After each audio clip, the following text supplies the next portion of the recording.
Bismillah, alhamdulillah. I welcome everybody to this second episode of the government class on the ICOS e-learning program. The last topic we had, briefly just to refresh your brain, is foreign policy. There we discussed factors that affecting the policy of a country. We made us understand that foreign policy is like rule and regulation made by a country that is guiding that country in relation with other country. Inshallah, today we are commencing on the new topic, which is international organization. Under international organization, we do have different bodies, but those that concerns us here are United Nations Organization, Organization of African Unity, African Union, then ECOWAS, Commonwealth, and OPEC. So out of many international bodies, we are just discussing 5 bodies. That is, they are contained in our government syllabus.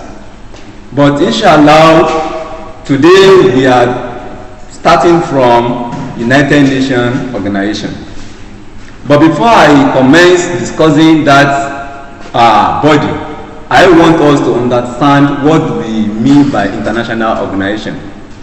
International organization is the body that comprises countries in the world coming together to achieve a common goal, to maintain a very cordial relationship and maintain peace in their regions. Now, United Nations Organization. United Nations Organization is the largest body among the others because it comprises almost all the countries in the world. Nearly all the countries are the member of the UNO. UNO came into the existence in 1945 after the Second World War. You cannot appreciate the existence of the UNO except that you look at the history of the war, especially during this war, the Second World War. We have in the history of today the First World War and the Second World War. The Second World War took place between 1939 and 1945. It was as a result of the declaration that's made by the War Declaration made by Adolf Hitler in order to dominate all the European countries.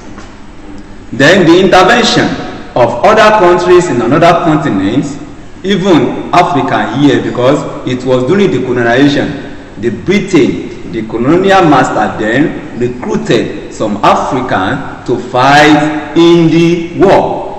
And I want to remind you, just to understand it, when we were discussing nationalism, we discussed some factors that leads to the growth of the nationalism in Africa.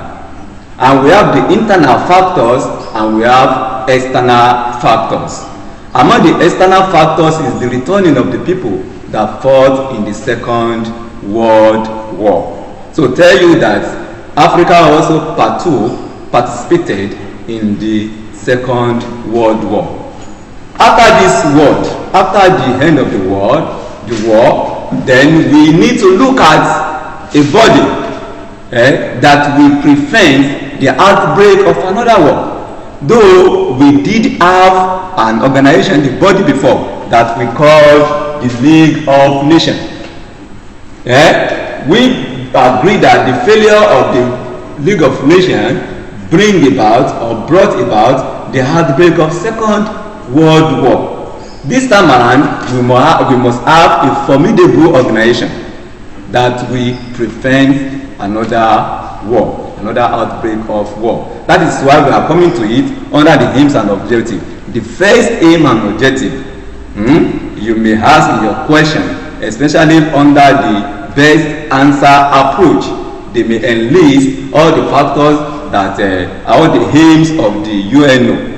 So you need to choose the best answer. The best answer is to prevent another outbreak of war, though we do have other aims and objectives. We are coming to that. UNO was established in 1945, immediately after the Second World War, and the headquarters of the organization is in New York, that is US, United States of America. UNO has different organs, about 6 organs, then other specialized agencies. Here we are looking at sub areas like aims and objectives of the UNO, the principles of the UNO, the organs, the various organs and their functions. Then we are going to look at the achievement and the problem of the organization Mihala permits. My students, at this juncture, I implore everybody to pay attention to me. UNO, United Nations Organization, is the organization that comprises all the independent countries. If you are not independent, if you are still under the colonization, you cannot join UNO. Nigeria joined UNO in 1960 when we had independence. Aims and objectives of the UNO. The first thing, as I said earlier, the main aim is to prevent another outbreak of war. Another one is to maintain peace and security throughout the war. That's number 2. Number 3 is to ensure respect for the principle of fundamental human rights and the freedom to all. That is, we must respect the natural rights of individual countries, of individuals in the world. Number 4 is to encourage friendly relations among member states based on mutual respect. That is, we should maintain friendly relations. We should not be fighting with ourselves. We should not create enemies in our society. We should relate well with ourselves. That is the 4th aim. Another aim, which is the 5th one that we are looking at, is to allow the member to cooperate in area of humanitarian development. Humanitarian development is the service rendered to the humanity.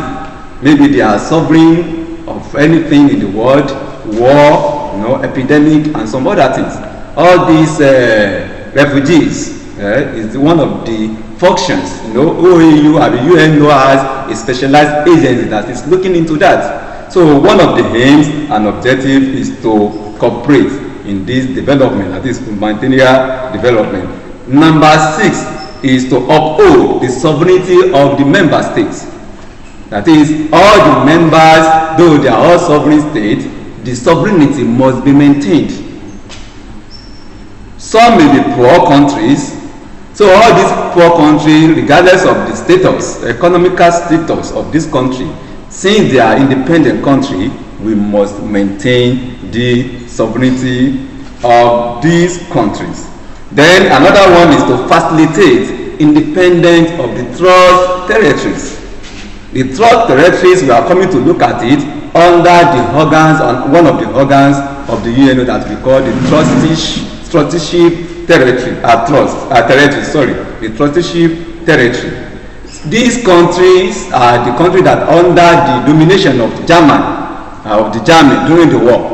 So we are coming to look at it, don't worry. So one of the aims and objectives of the organization is to see into the independence of this country.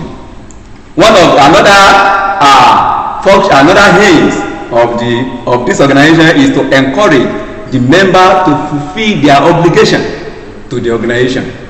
They will encourage all the members to fulfill their obligation to the organization. The last one that we are looking at is to ensure that non-member comply to the treaty, to the law of the organization. So these are the aims and objectives of the UNO. The next one that we are looking at is the principles of the UNO. Principles of the UNO are the things that we must not compromise. We must not compromise. The aims and objectives is the goals that we wanted to achieve. But what are the things that will guide our behavior, our method to achieve all these goals that must not be compromised? So these are the principles of the UNO. The first one is the principle of sovereign equality. This principle explains that all the member states are politically independent and equal, regardless of the size, regardless of the economic status, regardless of the location in the geographical in the world map. So since they are all independent countries, we must respect, we must have established equality among ourselves. That is the first one, principle of sovereign equality. Number two is the principle of non-interference or non-intervention. This principle says that no country, though powerful, should intervene into another domestic affair, into the domestic affair of another country, though that may be poor country. So this is the second principle, the principle of non-intervention. The next one, number three, under the principle of the UNO is the principle of no threat in international relations. We said it when we were discussing foreign policy. We also equally said it when we were discussing interdependence of nations. There's not a single country in the world that can stand on its own. We relate together in order to benefit and achieve our own aim. So in our relationship, we should not threaten ourselves. You know, a powerful country may seem to him that since I'm powerful, let me threaten this one. I should give you an example. Between around 90s, Iraq and Kuwait problem. In relationship with each other, Iraqi government believed that since he has power, so he can threaten Kuwait, so over a territory. So you should not threaten any country that you are relating with. That is the meaning of the third principle of this organization. The fourth one is the principle to ensure that non-UNO member should act in accordance with the principle. This following principle. I said that we do have some few countries that are not member of the UNO. They must not go in contrary, violate the principles, the laws established by this organization, because they believe that violating it will bring about non-security war in the world. So, and we need to prevent that. The fifth one is the principle of obligation to assist UNO. Once you are a member of an organization, it is compulsory on you to assist that organization, the mission of that organization. You must be instrumental to the development of the mission. So any act of contrary to that principle, so means that you have violated the rules of the organization. Another one, the last one that we are looking at under the principle of the UNO is the principle to settle international disputes by peaceful way or in a peaceful manner. It is natural that we should have problems, that we should have conflicts, that we should have loggerhead, the land boundary conflict and some other things. But when we do have, we should settle it in a peaceful manner. So these are the principles of the UNO. Now we want to look at the organs of the UNO and their various functions. UNO has 6 organs. They are General Assembly, Security Council, Economic and Social Council, we call it ECOSOC. We have the Trusteeship Council, then we have International Court of Justice, we call it ICJ, then we have the Secretariats. We are to take all these organs one by one and looking at their function. The first one that we are looking at is the General Assembly. General Assembly is the largest organ of this UNO, of this organization, because it comprises all the representatives of all the member states, at least 5 representatives, and they meet in every September of each year, the third Tuesday of September of every year. They used to meet once in a year. And they are the deliberative organ of this organization. This General Assembly used to make some recommendations. They submit their own recognition. They used to make resolution on different matters. Inshallah, we are looking at their functions now. The functions of the General Assembly. Number 1, as I said it, the General Assembly is the deliberative organ of the country, of the UNO. The first thing is that they are doing is that they discuss any matter affecting international peace and security. Any matter in the world, be it affecting the security or promoting the security, is going to be discussed at General Assembly. That is the first function. Number 2, it approves the appointment of judges in International Court of Justice. The judges that are working in International Court of Justice are appointed by the General Assembly. Another function of this organ is that it approves the appointment of the Secretary General. It approves the appointment of the Secretary General. Secretary General is the head, administrative head of the Secretariat, one of the organs of this organization that we are discussing. We are coming to that and we discuss the function of the General Secretary and the Secretariat, inshallah. Another function is that it adopts resolution on issues related to fundamental human rights. Fundamental human rights is one of the principles of the UNO. So any matter, any issue that's related to it, the resolution of it is adopted by the General Assembly. General Assembly, number 5, equally amend the charter of the organization, that is the law of the organization. Number 6 is that it receives and considers report of all organs and the specialized agencies. You know, I said we have specialized agencies and all other organs. So it's the function, responsibility of the General Assembly is to receive and consider them, to review them, to approve them. So another one is it passes the budget of the organization. General Assembly passes the budget of the organization. Number 8, it elects non-permanent member of the Security Council. Security Council, though we are coming to it, comprises of permanent members who are there are 5. Then we have non-permanent members that they are 10 in number. The election of non-permanent members is done by the General Assembly. It also elects the members of the Economic and Social Council, the member of the Economic and Social Council and the Trusteeship Council. The members that are working there, their appointment is done by General Assembly. The last one that we are looking at is that it admits new members to the UNO. So it is version responsibility of the General Assembly to admit.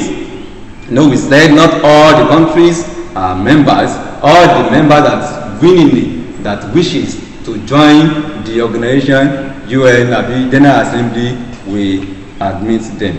The next one that we are looking at under the organs of the UNO is the Security Council. Security Council is the most powerful organ of the UNO, and it comprises 5 permanent members and 10 non-permanent members. The 5 permanent members are United States of America, 2 the Britain, 3 France, 4 Russia, and the 5th one is China. So these are the permanent member of the UNO. And Security Council also meets once in a year, though if there is emergency in the world, they usually meet, but officially they used to meet once in a year, and the headquarters of the Security Council is in the New York, United States of America. And the non-member of the of the Security Council, as I said it, they were elected by General Assembly for 2 years. For 2 years for a term. So if you want to be a non-permanent member, if you are appointed, the country is appointed as non-permanent member is for 2 years. After 2 years, if they want to reappoint you, they can do so, but your term in the office as non-permanent member of the UNO is 2 years. Then functions, we want to look at the functions of the Security Council. The first one is to maintain peace, international peace and security. It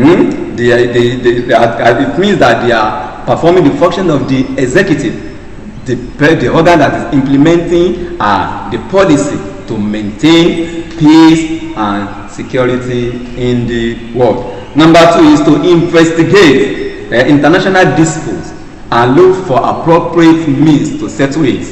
So they used to investigate the issues, the conflicts, local health in the world, and they look for how to settle that conflict.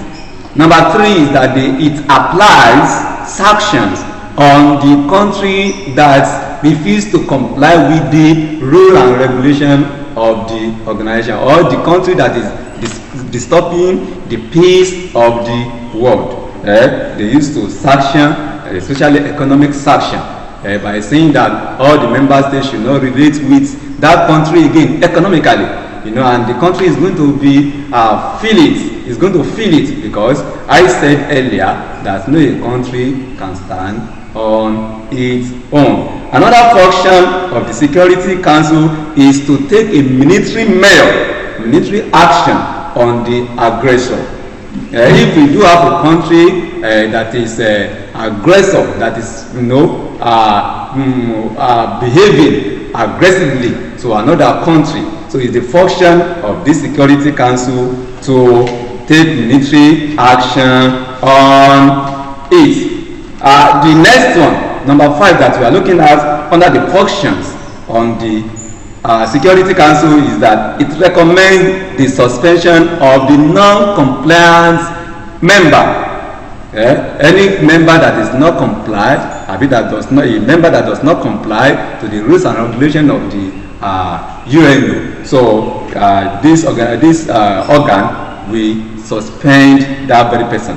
Or they will recommend the suspension of that country to the General Assembly. So the organ, the 5th one, take it again, is that the Security Council recommends the suspension of the non-compliant member to the General Assembly. That is, they will go to General Assembly, please, let's suspend this country. So with this aggressive behavior that is displaying, so we should suspend it. They recommend that. Then number 6 is that it elects the members of International Court of Justice. It is the responsibility of the Security Council to elect the members of Court of Justice. Number 7, it recommends the admission of the new member. We said under General Assembly that it admits new member, but it is on the recommendation of the Security Council. The Security Council is the one say is the one that we screen, that we do interview for a country. I just give that analogy. So if the country is to be admitted or not, and they will now recommend this to the General Assembly for them to admit it. Another one, number 8, or the function of the Security Council, is that it recommends the appointment of the Secretary General to the General Assembly. The Secretary General that we said earlier that it was appointed, it was appointed by the Security by General Assembly. So the recommendation of that appointment is done by the Security Council that we are discussing. The last one that we are looking at is under the functions of the organ, the Security Council, is that it recommends legal dispute to International Court of Justice. So Court of Justice, we are coming to that, is the body that sees to all these legal principle over some things, the treaties, disputes, and some other things that happens in the world that affects the organization. So it's the one that we are looking at now, International Court of Justice. International Court of Justice, also known as World Court. You've been hearing World Court. International Court of Justice is the World Court, and it's located in Netherlands. It is in the Netherlands. Then it is the judicial organ of this organization that we're discussing. Court of Justice, International Court of Justice, consists of 15 judges from different countries elected by General Assembly. So they were elected or appointed by General Assembly, and there are 15 in number, the judges that are working in the International Court of Justice. We call it ICJ, on the recommendation of the Security Council. So these members, the judges, they work in the court for 9 years a term. I mean, if you are a member, you are one of the judges in the International Court of Justice, you have to spend 9 years for a term. So you may be re-elected, so you may not at times be not re-elected. The functions of the International Court of Justice. Number 1, International Court of Justice serves as a main judicial organ. You understand the meaning of judicial organ under the 3 organs that we have. The organization of the government, we have the judiciary system, and one of the functions of the judiciary system is to interpret the law. So this Court of Justice is the judicial organ of this organization. That is, it interprets all the treaties, all the parts, and some other things that take place in the organization. It interprets international convention and agreements. It interprets the international convention and agreement. Number 2, it settles disputes of the member states. Any dispute that are erupted among the member states, this Court of Justice settle it. It provides legal advice to any organ of the UNO. So they are legal experts. They used to give other organs and the specialized agencies the legal advices that they have. That you look at it like this, look at this like this. This thing is in line with law. This one is not in line with law. That's legal advice. Then number 5, it recommends the amount of compensation paid to the breaching of the international law. If we have any country that breach, that is go against, violate the law of international law, the international law, so this organ will give them the amount to be paid as compensation. The next order that we are looking at is the Economic and Social Council. We call it ECOSOC. Economic and Social Council consists of 54 members elected by General Assembly. 54 members elected for General Assembly for 3 years a term. They are in the office for 3 years. They may be re-elected or no. ECOSOC discussing major economic and social issues in the world. The main concern of the ECOSOC is the how the economic in the world is going to be developed, how do we have a very good and cordial social relationship among us. So it relates to all these humanitarian services and this cultural of the thing. Functions of the ECOSOC. Number one, ECOSOC promotes economic and social activities of the UNO.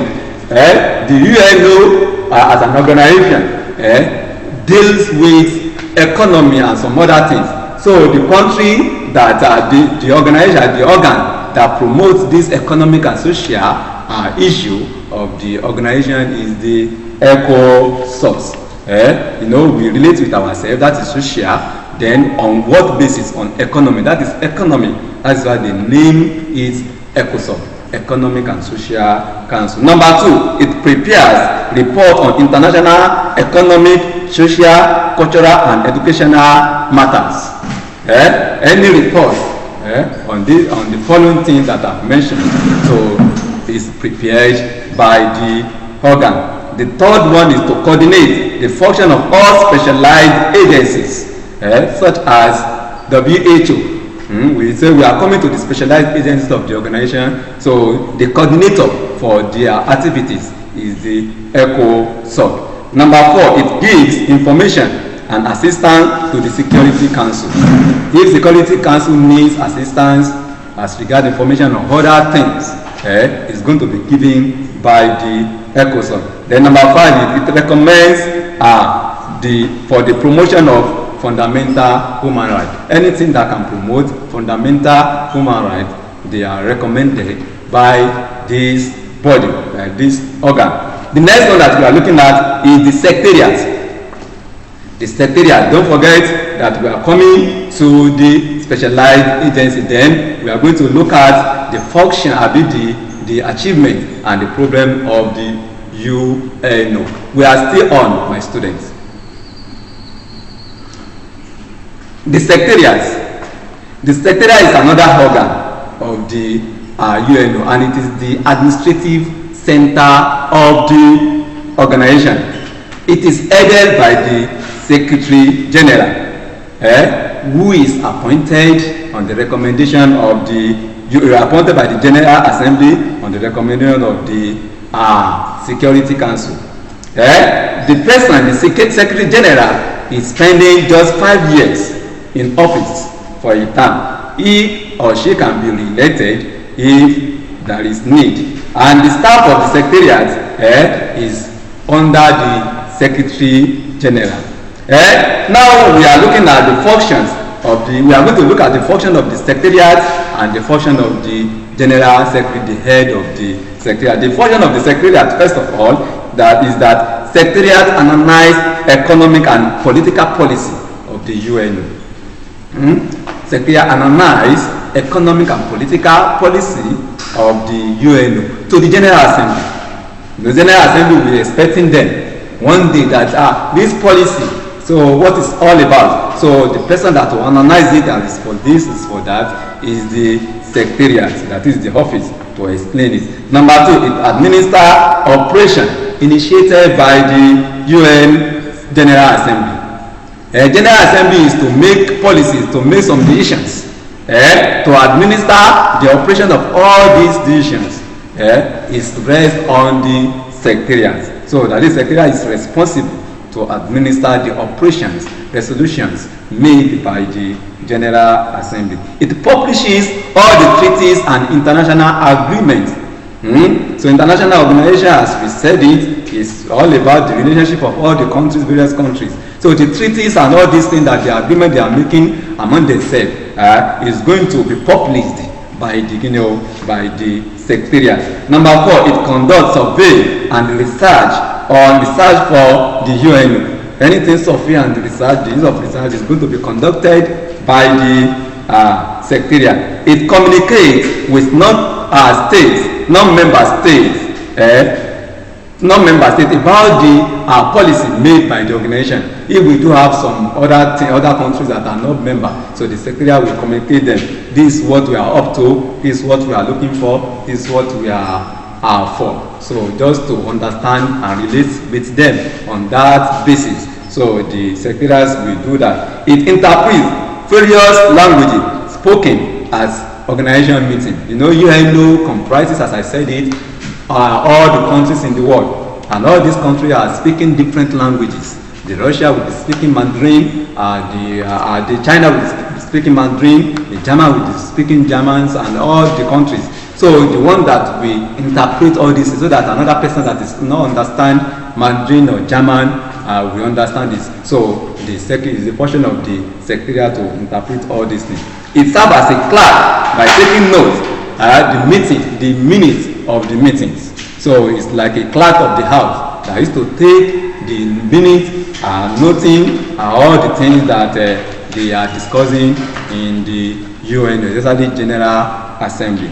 Now, specifically, we want to look at the functions of the secretariat. The function of the secretary. The secretary is the head of the secretariat. Number one, he is the executive head of the secretariat. That's all the staff members of the secretariat is going to be administrated, going to be coordinated by the secretary general.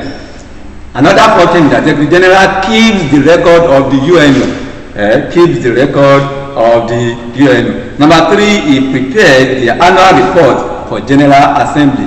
Annual reports, we want to do the report of our deliberative issues. So the report is going to be prepared by the secretary. Number four, he addresses the world or speak on behalf of the organization. If there is need to let the whole world know the policy made by the General Assembly, the person that will speak on behalf is the Secretary General of the country. Then he acts as a secretary to note all the meetings, all the minutes that are the discussions that take place in the meeting. So Secretary General does that. Number six, he organizes international conference on any matters. On any matter that's related with UNO, so it's a portion of the secretary to organize it. Then he oversees the peacekeeping operation. So the United Nations is meant to keep peace in the world. So this secretary will oversee that the mission, the matter. Then he drafts report on economic and social council.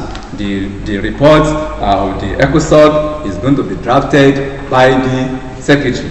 Then we want to look at another organ, and I think that's the last organ that we are looking at before we move to the specialized agencies. So the first is the trusteeship council. United Nations organization has what we call trusteeship council, and trusteeship council is the organ that is established to look at the affair of the trust territories. Okay, what are the trust territories? Trust territories, during the colonization, we were colonized, the African countries were colonized by different powerful nations, especially from the Europe there, Portugal, France, Britain, and Germany. So all the countries that were under Germany, under colonization then, after the Hitler and the German were defeated in the Second World War, so they are the trust territory. So they are now under the guidance of the trusteeship council of the UNO. So these are the trust territory. What are the functions of the trusteeship council? The first one is to supervise and guarantee proper administration of the trust territories.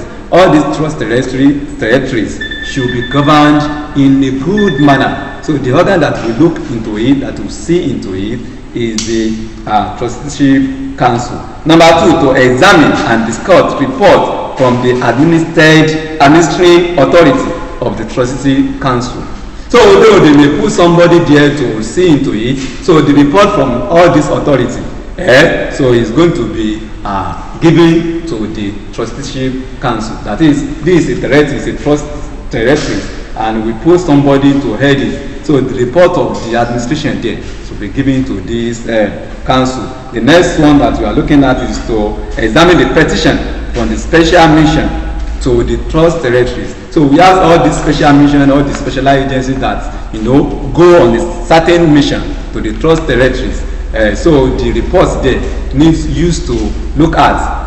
So this council will see into it and see what to do and recommend the report to the General Assembly and the Security Council. Inshallah, we want to put stop to it now. We are coming back, inshallah, to start discussing specialized agencies of the UNO and all other things that we have for ourselves under the UNO. I want to implore every one of us.